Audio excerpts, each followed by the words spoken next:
Hey everyone, and welcome back for another deep dive. It's great to be back. Yeah, so today we're going to be looking at redemption, Big topic. huge topic, Yeah. and we're going to be looking at it through the lens of two kind of completely different sources. Okay.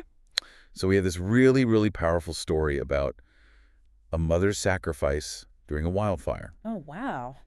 And then we have this excerpt from the Apostle Paul that talks about the redemption of humanity through Jesus Christ. I see. So what connects those two things? Yeah, let's What could those two things possibly have to do with each other? Right. Well, that's what we're going to try to find out. Let's do it. So let's start with this story Okay. about this mother and her child. Mm-hmm. So just imagine a wildfire, right? Yeah. It's raging across the landscape. Theory. Absolutely terrifying. And this mother and her infant, they have absolutely nowhere to go. Oh, no. So what does she do? I don't. She uses her bare hands to dig a shallow hole in the ground. Just a tiny little refuge for her child. Oh, my gosh. And she shields that baby with her own body. Firefighters found them later, and she had given her life to save her child. That's incredible. It's incredible. It's powerful. And it's like it just hits you right in the gut. Yeah. Like, what drives a human being to do something like that? I know. It's like almost animalistic. Yeah. It's that pure instinct to protect your offspring. And it's interesting because the Apostle Paul, when he talks about redemption, he's tapping into that same kind of emotion. Okay. But he's applying it to all of humanity. Right. So, like, he's saying that humanity as a whole is in need of this kind of desperate act. Exactly. He's saying that because of Adam and Eve and all that, The original sin. humanity is like trapped Enslave. and we need to be saved.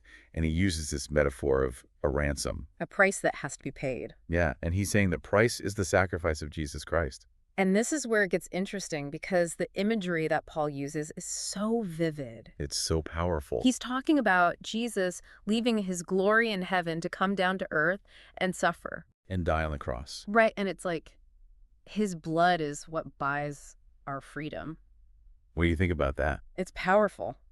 It is. I mean, does that make it more real for you? It does in a way. Yeah. It makes it feel tangible. Yeah. And there's this phrase that really gets me. Which one? It's, the price has been paid in full. Right. There's no more to do.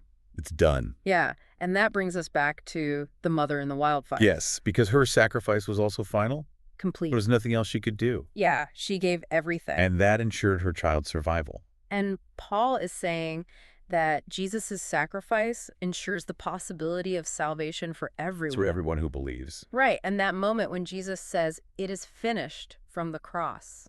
It's huge. That's the culmination of God's plan. It's like everything led up to that moment. It's really powerful when you think about it. It is. So we have these two stories, right? Yeah. This mother giving her life for her child, and then Jesus dying for all of humanity. And they're both about sacrifice. Yeah.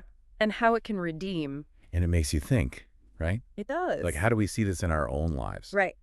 Do our everyday acts of kindness and selflessness. Yeah, even the little things. Like helping a friend in need or working hard to provide for your family. Does that all tie back to this bigger idea of sacrifice?